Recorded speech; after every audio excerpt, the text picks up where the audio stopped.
ते सुंदर मराठी बोलतात. म्हणजे आमच्या इथं आम्ही 1994 सालापासून काश्मीर फेस्टिवल पुण्यामध्ये घेतो. ह्याचं अँकरिंगसुद्धा ही काश्मीरी मुलं आता मराठीमध्ये करतात.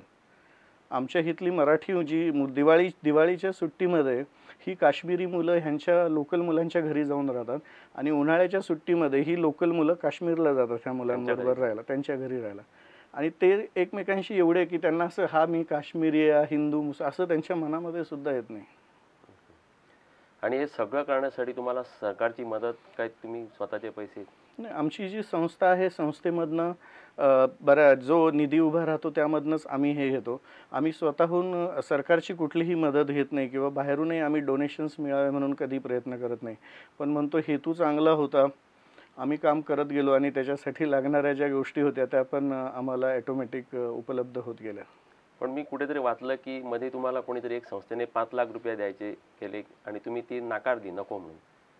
ॲक्च्युली असं नाही आहे, आम्ही कुणाला नाही म्हणत नाही किंवा आम्हाला अगदी ₹1 जरी कुणी प्रेमाने दिला तर आम्ही तो अगदी आनंदाने घेतो. फक्त आमचं म्हणणं एवढंच असतं की कुठल्या टर्म्स आणि कंडिशन्स घालून जर कोण पैसे देत असेल, म्हणजे बऱ्याचदा असं होतं की आम्हाला काही लोकं म्हणतात की अरे काश्मीरच्या मुलांना भारताबद्दल प्रेम नाही, तो जर हिंदुस्तान जिंदाबाद म्हणाला तर मी असं करेन. आम्ही म्हणतो हे चेंज हा मानसिक भाग असतो आणि हा परिवर्तन हे कायम टप्प्याटप्प्याने होतं. असं कोणी अपेक्षांनी जर काही करत असेल तर कधी आम्ही नकार दिलेला आहे. पण माझा स्वतःचा विश्वास कायम पॉझिटिव्ह गोष्टी डिस्कस करण्यावर आहे. त्यामुळं तुम्ही कधीही प्रवाहाविरुद्ध जात असता तेव्हा तुम्हाला अनंत अडचणी येत असतात. पण तुमचा जर इरादा पक्का असेल तर मला वाटतं त्याच्यातनं काही ना काहीतरी मार्ग निघतो. तर सरतचे जे संस्थापक आहेत संजय नहर, हे काही काळासाठी तिकडे जाऊन राहत होते सुरुवातीला लहानपणात. आम्ही म्हणजे कायम तिथं जाणं येणं आमचं चालूच असतं. तिथल्या लोकांना मुळात कसं आहे की तुम्ही जाऊन काही सांगितलं तर तिथल्या लोकांवर विश्वास बसत नाही. आता सरहद 14-15 वर्ष जाऊन सातत्याने तिथं काम करतोय. आमचे संस्थेचे संस्थापक संजय नहार आणि त्यांच्या मिसेस आमच्या संस्थेच्या सेक्रेटरी आहेत सुषमा नहार, हे दोघं सातत्याने तिथं जातात. ही मुलं जी आहेत ह्या मुलांच्या घरामध्ये जाऊन राहिलेले आहेत. आजूबाजूची जी छोटी प्रत्येक खेडी आहेत तिथं आम्ही जाऊन राहतो. मुळामध्ये तिथल्या लोकांसाठी आम्ही नुसतं शैक्षणिक नाही, आर्थिकदृष्ट्याही त्यांना स्टॅबिलिटी यावी म्हणूनही आम्ही बऱ्याच प्रोजेक्ट्सवरती सध्या काम करत आहोत. त्यामुळं संस्थेची लोकं आणि काश्मीरी जनता यांची नाळ आता मला वाटते खूप चांगल्या प्रकारे जोडली गेलेली आहे. सुरुवातीला प्रतिकार वगैरे झाला नाही? खूप अनंत अडचणी आल्या. मी तुम्हाला सांगितलं ना की खूप अडचणी आल्या. त्या लोकांचा विश्वास नव्हता. सुरुवातीला त्या लोकांना असं वाटायचं की अरे हे आपल्या मुलांना महाराष्ट्रात नेऊन हिंदू तर करणार नाहीत. आम्हाला महाराष्ट्रामध्ये असा प्रॉब्लेम येत होता, तिथली लोकल पुण्यातल्या माणसांना असं वाटायचं अरे ह्यांनी कुठली अतिरेक्यांची मुलं हे घेऊन आलेत, आमच्या मुलांवर तर काही ह्याचा परिणाम होणार नाही.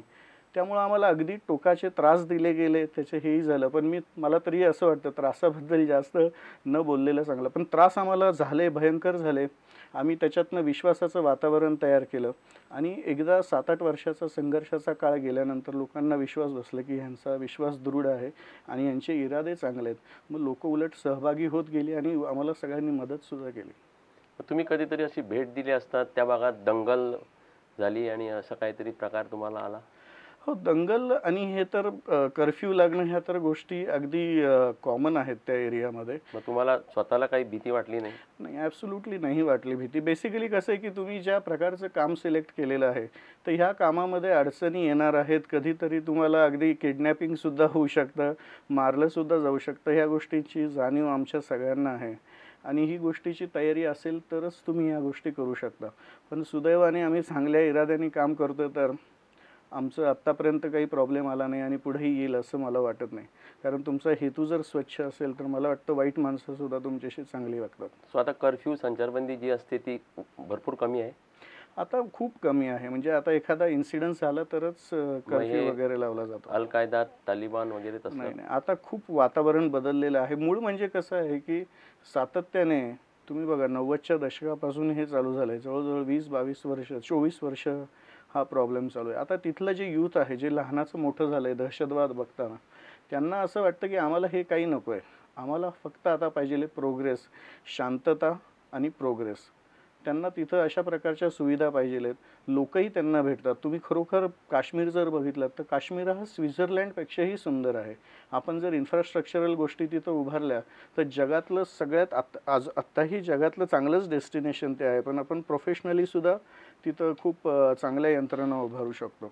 आणि मुलं शिकून पुढे काय करणार? म्हणजे तुम्ही जे शिक्षण देता ते अकॅडमिक एक वेगळं झालं, पण तिकडे गेल्यावर परत आपला देश आहे ही भावना घेणार राहणार नक्कीच, असं तुम्हाला विश्वास वाटतं? 1001% आम्हाला ती खात्री आहे. कारण कसं आहे, की आम्ही त्यांना ज्या गोष्टी शिकवल्यात, ह्या कुठल्याही गोष्टी आम्ही त्यांना कधीही जबरदस्ती करून शिकवलेल्या नाही आहेत किंवा तुम्ही असं म्हणा, असं बोला. तुम्हाला जे फील होतंय आणि तुमच्यामध्ये जे बदल झालेले, आपल्याला कसं असतं, की आपली जी जडणघडण असते, आपण जे म्हणतो प्रोग्रॅमिंग जसं होतं माणसाचं, त्यानुसार माणसामध्ये बदल होतात. तर एकदा तुमची चांगला माणूस म्हणून जडणघडण झाली, तर अभ्यासामध्ये तर तुम्ही एखादा व्यक्ती कमी जास्त असू शकतो. आम्ही त्यांच्या आवडीनुसार त्यांना हे दिलं. काही मुलं अभ्यासामध्ये वीक आहेत, तर त्यांना ज्या क्षेत्रामध्ये आवड आहे त्या बाजूचं आम्ही त्यांना शिक्षण देतो. असं काही नाही आहे, की प्रत्येक मुलगा आलेला डॉक्टर, इंजिनियर आणि IAS, IPS ऑफिसरच होणार आहे. काही लोकांना पर्यटनामध्ये आवड आहे, कुणाला हॉटेल मॅनेजमेंटमध्ये आवड आहे, कुणाला कॅटरिंगमध्ये आवड आहे, कुणाला कार्पेंट्री करायला आवडते.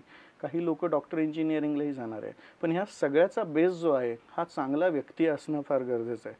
तुम्ही जर व्यक्ती म्हणून जर तुमची जडणघडण योग्य असेल, तर तुम्ही कुठलंही काम आनंदाने आणि अतिशय यशस्वीपणे करू शकता.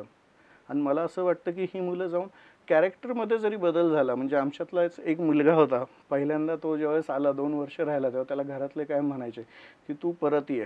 मला बाकीचं काही माहिती नाही. तू परत ये. मला तिकडे ठेवायचं नाही आहे तुला." मग तो तिथून गेला. आम्ही पाठवून दिला, सारखा तगादा धरला होता. तो तिथं गेल्यानंतर त्यांना 2 वर्षानंतर लक्षात आलं, की अरे हा पहिल्यासारखा शिवीगाळ करत नाही, अतिरेकी व्हायच्या गोष्टी करत नाही, घरातनं पळून जायच्या गोष्टी करत नाही. 7-8 दिवसातच त्यांनी सांगितलं, की आम्ही चुकलो. तू काय करतोयस ते पुन्हा कुठे आम्हाला माहिती नाही. पण मला असं वाटते तू आहेस ते योग्य माणसांच्या संगतीमध्ये. तुझ्यातला बदल आम्हाला जाणवतोय. तू परत जा. आता तो मुलगा हे मेडिकलला आहे. फिजिओथेरपी करतो तो. अतिशय सुंदर त्याचं करिअर होण्याची शक्यता आहे आणि काही प्रॉब्लेम नाही. असे वेगवेगळे प्रसंग बरेच आले होते आमच्या ह्याच्यामध्ये. पण ते योग्य पद्धतीने हाताळल्यामुळं त्या सिच्युएशन्स सगळ्या चांगल्या राहिल्या.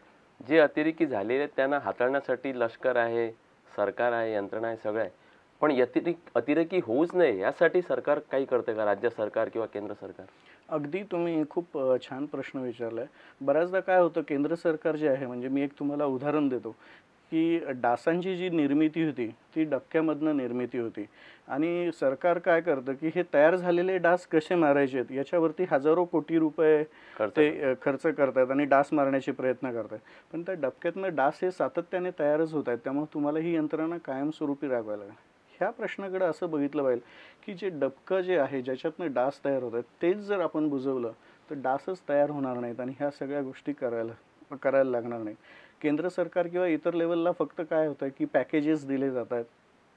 इतर दहशतवाद्यांशी लढण्यासाठी आर्मीचा उपयोग केला जातोय, बळाचा उपयोग केला जातोय. पण हा प्रश्न बळाने कधीही सुटणार नाही. तुम्ही जगाचा इतिहास बघा. जिथं-जिथं युद्ध जरी झाली, तरीसुद्धा तिथल्या लोकांना कधी ते जिंकू शकलेले नाही. लोकांना जर जिंकायचं असेल, तर त्यांच्या मनामध्ये गेलं पाहिजे. त्यांच्या मनामध्ये जाऊन त्यांचा प्रश्न काय आहे, हे समजून घेतलं, तर जगातला कुठलाही माणूस बदलू शकतो. अगदी राक्षससुद्धा बदलू शकतो. ह्याच्यावरती आम्हाला ठाम विश्वास आहे. आता तुम्ही मगाशी म्हटलं की Kashmir is better than beautiful than Switzerland. आमचं गोवा पण सुंदर आहे. अगदी बरोबर. दोन्ही राज्य पर्यटनात एकदम प्रसिद्ध आहेत. तर तुम्हाला काय वाटतं की ही 2 राज्य गोवा आणि काश्मीर, कारण काश्मीरमध्ये 370 कलम लावलेलं आहे. बरोबर. गोव्यामध्ये आता मागणी होत आहे की आपली जागा भूमिपुत्रांनाच मिळावी, बरोबर आहे. नोकऱ्या सांभाळाव्या, बाहेरचे लोक जास्ती येऊ नये, असा जो आवाज उठतोय. सो गोव्यात आणि काश्मीरमध्ये आता साम्य वाटायला लागलं की काय? अगदी म्हणजे सुंदर प्रश्न उपलब्ध केला आणि ह्या गोष्टीकडे खरं तर फार सिरियसली बघण्याची गरज आहे. तुम्ही भारताचा जर सर्व भाग बघितला तर पहिल्यांदा काश्मीर अशांत होता. नॉर्थ ईस्टमधले आता सगळे राज्य अशांततेकडे जायला लागलेली आहे. गोव्यामध्ये सुद्धा तोच प्रॉब्लेम आहे. गोवा आणि काश्मीरचं जर तुम्ही कंपॅरिझन केलं, तर गोवा हा सुद्धा पर्यटनासाठी प्रसिद्ध आहे आणि काश्मीर हा सुद्धा पर्यटनासाठी प्रसिद्ध आहे. एवढंच की दोन्ही इकडं बीचेस आहेत, तिकडं बर्फाचे डोंगर आहेत. पण भूमिपुत्रांवरती दोन्हीकडे अन्याय झालेले आहेत. गोव्यामध्ये बॉर्डर लाईन नसल्यामुळं परकीय शक्तींचा तेवढा इथं अंतर्भाव अजून नाही आहे. पण गोव्याचे प्रॉब्लेम्स वेगळे आहेत आणि मला असं वाटतंय की मूळ कसं आहे ना, जोपर्यंत भूमिपुत्रांचे हक्क तुम्ही शाबत राखून काही डेव्हलपमेंट करत नाही. म्हणजे ज्या ज्या भागामध्ये धनाढ्य लोक आलेत किंवा परकीय इन्व्हेस्टमेंट आलेल्या आहेत त्या त्या राज्यांमध्ये नंतर दहशतवाद वाढलेला आहे आणि नको त्या गोष्टींना प्राधान्य दिलं गेलेलं आहे. कदाचित गोव्याला सुद्धा असा प्रॉब्लेम येऊ शकतो. सरकारने जर योग्य वेळी योग्य दखल 370 कलमचा भाग नाही आहे, पण ज्या ज्या गोष्टी आवश्यक आहे प्रत्येक भौगोलिक परिस्थितीनुसार प्रत्येक राज्याचा प्रश्न वेगळा आहे. भूमिपुत्रांना संरक्षण दिलंच पाहिजे आणि त्याचबरोबर ज्या गोष्टी डेव्हलप केल्या गेल्या पाहिजेत त्याही केल्या गेल्या पाहिजेत. याचा जर सुवर्णमध्य साधला तर मला वाटतं हे प्रश्न चिघळणार नाहीत आणि गोव्याला सुद्धा असे काही प्रसंगाला सामोरं जायला लागणार नाही. मला एक दोन प्रश्न विचारतो शेवटचे. यापुढे तुमच्या संस्थेचा विस्तार करावा आणि त्यासाठी तुम्ही काय तयारी केली आहे आणि त्यासाठी लागणारा निधी तुम्ही तर सरकारी मदत घेतच नाही म्हणता, सो तुम्हाला भरपूर पुढे जायचं असेल, भरपूर पैसा लागेल, तर तुम्ही कसा काय करणार? खरं तर आम्हाला असं वाटतं की कुठल्याही प्रोजेक्टसाठी लागणारा पैसा हा त्याच माध्यमातून उभा राहतो. आम्ही विद्यार्थ्यांच्या रिहॅबिलिटेशन बरोबर काश्मीरमध्ये मूलभूत गोष्टींवरही बरंच काम करतोय. म्हणजे काश्मीरमध्ये 25,000हून अधिक जास्त विधवा आहेत आणि 10,000च्या आसपास अर्धविधवा किंवा त्याला हाफ विडोज असा शब्द वापरतात. खरं तर हाफ विडोज म्हणजे की काही महिलांचे पती घरातनं बाहेर गेलेले आहेत आणि परतच आलेले नाहीत. म्हणजे ते मेलेले आहेत का जिवंत आहेत माहिती नाही, त्यांना हाफ विडोज म्हणतात. ह्या महिलांसाठी रोजगाराचा खूप मोठा प्रश्न आहे. तर मी सरहदच्या माध्यमातून त्यांचे मग शॉल्स असतील, गालीचे असतील किंवा इतर त्यांचे लोकल हँडीक्राफ्टचे असतील याच्यासाठी मोठी बाजारपेठ भारतभर उभी राहावी म्हणून आम्ही पुढच्या 10 वर्षामध्ये एक मोठा प्रोजेक्ट हातामध्ये घेतलेला आहे. ज्याच्यामध्ये ह्या लोकांना, म्हणजे पूर्वी कसं होतं की मधले दलाल लोकच जास्त पैसे कमवून जायचे आणि ह्या लोकांपर्यंत जास्त पैसे पोचत नव्हते.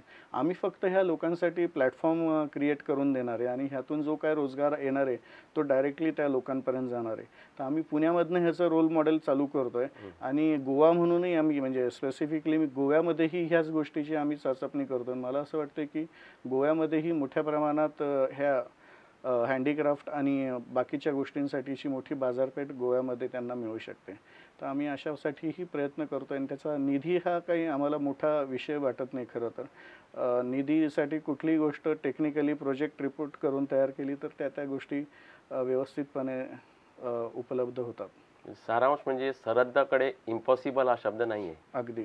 तुम्ही इकडे मुद्दाम आलात आणि आम्हाला तुमच्या संस्थेची माहिती दिली त्याबद्दल धन्यवाद. पाहत रहा प्रुडंट मीडिया.